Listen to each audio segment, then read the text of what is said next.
Всем привет! Китайские автопроизводители продолжают наращивать долю на российском рынке. В прошлом месяце она достигла 17%. Китайцы обошли по продажам новых автомобилей японцев, европейцев и почти догоняют корейцев и отечественные марки. В этом месяце доля китайских брендов на нашем рынке увеличится еще больше. Но перед тем, как рассказать все подробности, прошу вас подписаться на канал и поставить лайк прямо сейчас. За это в конце с меня не смешной анекдот. В последний месяц весны россияне купили 4627 новых легковых автомобилей китайских марок, что составляет 17% от общего объема. А еще год назад, в мае 2021, на долю китайцев приходилось только 7%. То есть данный показатель вырос в 2,5 раза. Иными словами, в мае каждый шестой купленный новый автомобиль был из Китая. Для сравнения, в апреле таковым был каждый восьмой. Отметим, что в мае китайцы по общим продажам уже обошли японцев, доля которых составила 12%.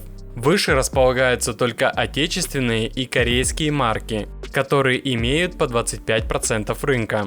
А вот сильнее всех упала доля рынка у немецких марок. Если в мае прошлого года она была равна 13%, то сейчас менее 7%. Таким образом, немцы с прошлогодней третьей строчки сразу опустились на нынешнюю шестую, пропустив вперед даже французов с долей 8%.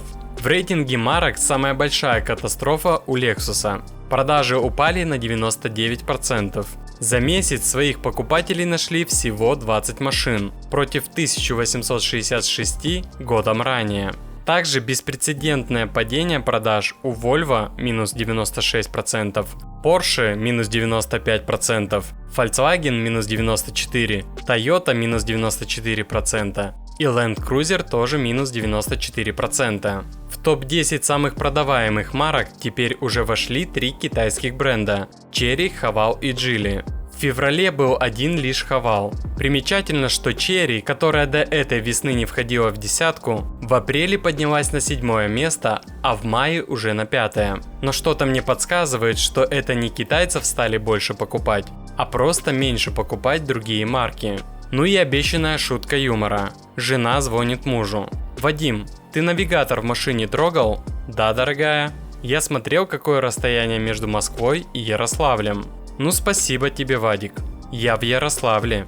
А на этом все. Буду держать вас в курсе всех событий. Очень интересно узнать ваше мнение по этому поводу. Как вы относитесь к китайским автомобилям? Давайте пообщаемся и подискутируем. И не забудьте за мою работу поставить свой царский лайк, подписаться на канал и нажать на колокольчик. И самое главное, улыбайтесь назло всему тому, что происходит.